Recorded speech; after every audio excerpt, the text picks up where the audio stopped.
Thank you for coming to Wayne Unhinged, where we talk about current events rather than looking inward. Today we talk about Russia and the threat of nukes. Strongman authoritarianism always looks like this.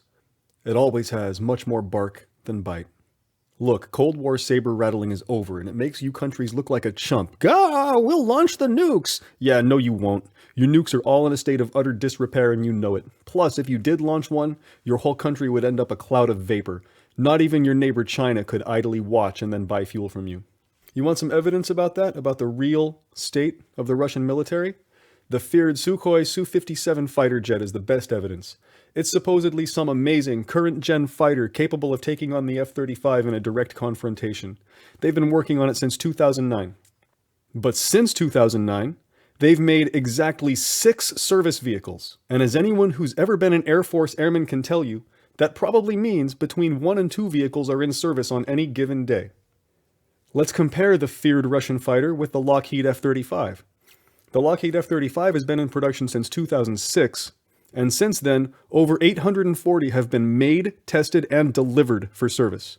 Even if the Su-57 is better than the F-35 across board, if you can't deliver the units, you have absolutely nothing worth bragging about. Look to history for this.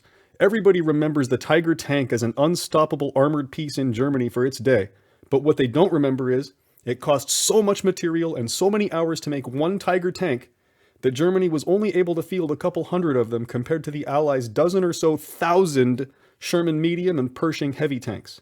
And the Tiger's design, German engineering, was so bad that it meant the tank was so unreliable it would usually break down before it finished using its inaugural fuel load. That's right, from the factory it came with a full tank of gas. And you could expect that tank to stop working before it ran out of gas. Unbelievable. Okay, let's say all 6 Su-57 aircraft are serviceable and in perfect running condition. What will they realistically do against 200 F-35s? They'll all get blown up, that's what. An amazing fighter ace can take out 5 to 10 enemy aircraft, but in this arrangement, each Su-57 needs to best 50 or more F-35s. It's just impossible. Russia's got nothing tactical to fight with on the global superpower stage. Now let's examine the Russian culture, the work culture, and the Soviet military history. Our best known is a man called Stanislav Petrov, who recognized a false alarm in Russia's missile detection system.